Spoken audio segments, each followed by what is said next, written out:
Meus amigos, eu vou ser breve, mas eu prometi falar com vocês quando eu pudesse e eu tenho um enorme respeito por vocês, pelo meu público.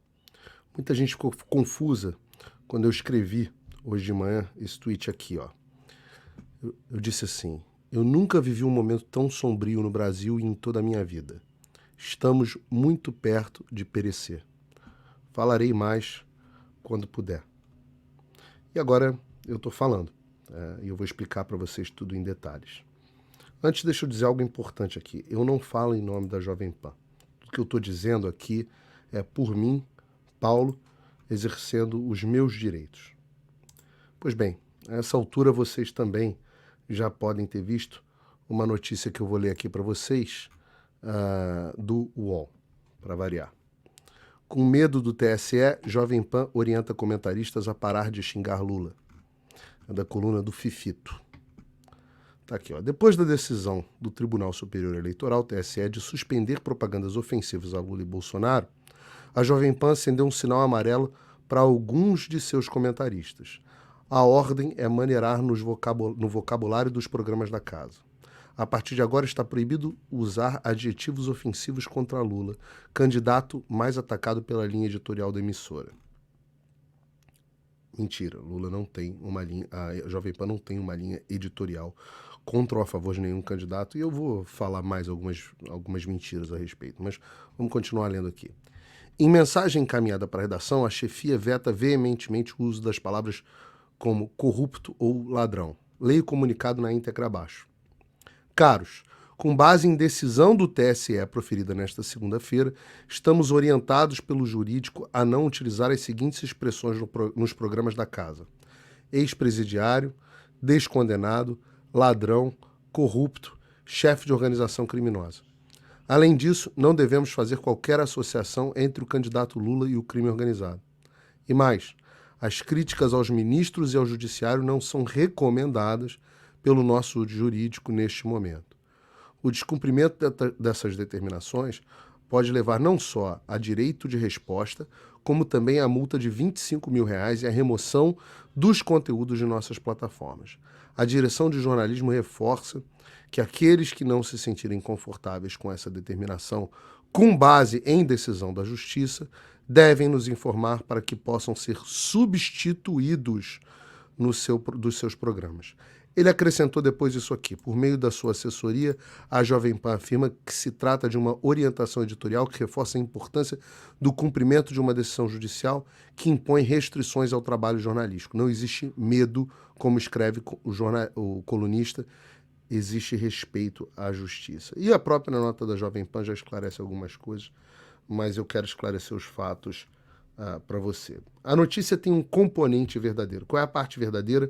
De fato, essa mensagem foi enviada hoje de manhã para todos os comentaristas no nosso grupo de WhatsApp. E foi isso que me levou a escrever essa mensagem. Olha, eu nem quero entrar aqui no mérito de quem foi o verme que vazou uma mensagem tão sensível, restrita aos comentaristas da emissora, porque isso agora não importa. O que importa é que o teor desta mensagem é verdadeira. A notícia é falsa. Com medo do TSE, a Jovem Pan orienta comentaristas a parar de xingar Lula. Não há medo. Há o cumprimento de uma decisão judicial proferida na segunda-feira que proíbe, de fato, que o Lula seja chamado dessas coisas: ex-presidiário, descondenado, corrupto, etc.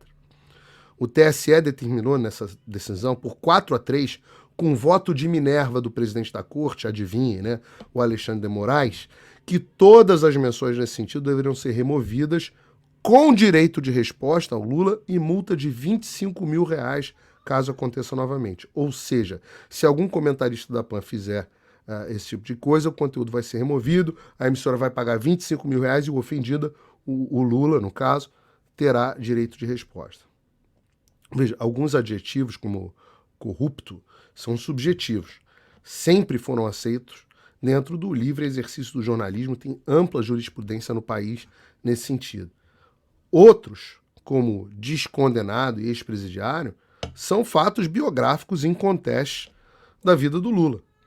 Mas agora o TSE vem fazendo, como fez com a Brasil Paralelo nesses dias, uma inovação. Eles inventaram o fato verdadeiro que pode levar o eleitor às conclusões falsas. Eles estão chamando isso de desinformação, ou pior, inventaram um outro termo, desordem informacional. Não é mais fake news. Acabou o negócio das fake news. É verdade, fato verdadeiro, mas que leva o eleitor a uma conclusão que eles não gostam. Uma conclusão contra o candidato que eu não posso deixar de achar que é o candidato que eles favorecem, né? Não há nenhum tipo de decisão envolvendo, por exemplo, a Globo News ou a CNN Brasil. Eu sei que ninguém assiste o CNN Brasil, mas a Globo News, que é quem compete com a Jovem Pan, quando eles chamam o Bolsonaro de... Quando eles mentem, por exemplo, a respeito do orçamento secreto, quando eles falam dos imóveis, eles também continuam falando. Quando eles chamam o Bolsonaro de genocida e coisas do tipo, não, tudo isso pode. Agora, a Jovem Pan, os comentaristas de opinião não podem mais ter as suas opiniões. Reparem, baseadas em questões reais. As condenações do Lula aconteceram. O esquema do mensalão aconteceu, o esquema do petrolão aconteceu. Bilhões foram devolvidos. Outros bilhões não foram devolvidos. O presidente Bolsonaro falou bastante a respeito disso no debate. Como é que eu posso não comentar a esse respeito, né? E tem ainda uma outra ação em curso no TSE, que é ainda mais séria, essa contra a pessoa física do Tutinho, dono da Jovem Pan, que pode, inclusive, em última instância, até cassar a concessão da emissora. Essa ação ainda não teve a decisão dela, ela é mais sem pé nem cabeça do ponto de vista jurídico do que a outra, mas quem disse que a gente vive em um país onde o jurídico importa? O Brasil virou uma terra sem lei e, na prática, essa ação ela é como se fosse uma espada de Damocles, né? Sempre na cabeça da PAN. Ela é uma ação intimidatória. Todas as ações desse tipo, essa avalanche, e já foram tantas ações de direito de resposta em cima da PAN, elas têm um efeito de ameaça. E aí eu estou inferindo aqui, Paulo, vem a recomendação do jurídico da PAN, e essa sim é uma recomendação, que não façamos críticas ao TSE e ao Judiciário. Ora, vejam, como é que se chama um regime em que a gente tem medo de criticar uma autoridade vigente? Um veículo de imprensa tem medo de criticar uma autoridade vigente. Como é que se chama isso? Pelo amor de Deus, acordem. Não importa o seu espectro político. Pode ser isentão, mas você deveria ser contra isso, porque isso vai se voltar contra você mais cedo ou mais tarde. E mais, qual é a legitimidade? Como é que funciona um país onde o presidente eleito, se o Lula for eleito, digamos que o Lula seja eleito, como é que funciona a legitimidade de um país onde um presidente é eleito com uma corte funcionando em favor dele nesse sentido? Ora, não existe democracia sem liberdade de expressão, sem discussão na sociedade a respeito dos fatos e livre troca de opiniões, que se chama nos Estados Unidos de livre mercado de opinião. Veja, eu sempre tive uma política de tolerância zero contra qualquer interferência nos meus microfones pela Jovem Pan, vocês sabem disso. Quando tentaram interferir no meu microfone, foi um indivíduo, eu entrei em conflito com ele e saí da emissora. Mas dessa vez não se trata disso, a Jovem Pan é vítima nesse caso. O clima da direção é de revolta com a decisão. Eles gostariam que eu pudesse fazer os meus comentários, como faço, que levam o programa ao qual eu participo a ter se tornado líder de audiência no horário. Mas uma vez que foi decidido pelo judiciário, que alternativa que eles tinham? Desobedecer a decisão, por mais ilegal e absurda que ela seja? E aí? O conteúdo ia ser removido, Jovem Pan ia ser multada, ia ter que dar direito de resposta e ainda ia dar argumento para um dia, quem sabe, derrubarem a emissora, tirarem a emissora do ar. Ou vocês têm dúvida de que eles iriam tão longe? E do meu lado, o que eu poderia fazer? Eu podia deixar a Jovem Pan de novo em protesto, mas a 10 dias da eleição, a quem que eu estaria servindo se eu deixasse de falar o que eu posso falar? Então eu optei por ficar, eu vou ficar.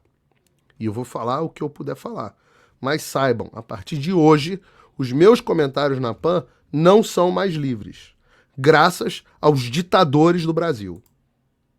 Aos ditadores do Brasil. Vocês saibam que eu não posso mais comentar livremente o que eu penso. É esse o estado das coisas no Brasil. Eu, que nunca fiz acusações sem provas a ninguém, que procuro ser moderado nos meus adjetivos, hoje eu não posso falar tudo que eu falaria. Porque há um clima de medo e porque há decisão judicial. As duas coisas. Por isso que a reportagem é parcialmente correta, mas incompleta. E o que você que está me assistindo agora pode fazer? Em primeiro lugar, no dia 30, vote. Não vota no Bolsonaro, não. Vota contra isso. Porque se tem uma única pessoa que está esse pedido partiu da campanha do PT. Só para deixar claro. Isso é uma ação de conluio com um bando de advogados lá de um grupo qualquer, do PT, na campanha do PT, e de 4 dos 7, dos 7 que votaram nesse caso, ministros do TSE, que entendem que eles têm o direito de cercear a liberdade de imprensa. E cadê os outros veículos de imprensa se manifestando? Não, todo mundo, caladinho. Tá? A segunda coisa que você pode fazer é manifestar o seu descontentamento de todas as formas que você ainda puder. Gritem e não deixem isso passar em branco. Compartilhem esse vídeo, falem sobre o assunto nas redes sociais, falem enquanto vocês podem falar. Eles não têm como banir e proibir milhões de perfis no Twitter, nas redes sociais, no Instagram, em todas as redes. Não tem. Então, você pode falar, né? Se a gente parar de falar, que as pedras falem. Se você quiser e achar que vale a pena, você também pode assinar um dos meus cursos quando houver turma. Aliás, tem um QR Code aqui, do outro lado, aqui para vocês. Basta botar o seu celular. Porque lá é o único lugar que eu falo, onde o que eu quiser falar.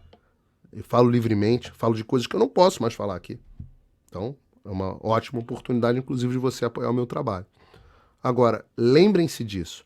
Nada disso seria necessário se as eleições já estivessem decididas em favor deles. Essa tese que eles já ganharam, essa tese de que tá tudo combinado, essa tese é uma tese falsa. Ela é perdedora e falsa. Os números internos, fora dessas pesquisas fajutas aí que mostram, os números internos dos trackings das campanhas mostram uma vantagem do presidente Bolsonaro boa para o segundo turno. Dentro do que é possível ser bom numa eleição tão apertada. Eu sei disso e eles sabem também. Daí o desespero. Daí terem partido pro tudo ou nada. Olha, eles vão tacar fogo no Brasil e nas instituições antes de permitirem um segundo mandato do presidente Bolsonaro. Não tenho dúvidas disso. Cabe a nós impedirmos que o nosso país siga o rumo que outras ditaduras de esquerda latino-americana já seguiram. Só isso que eu tenho para dizer hoje para vocês. Quem puder, compartilhe esse vídeo. Que Deus abençoe o nosso Brasil.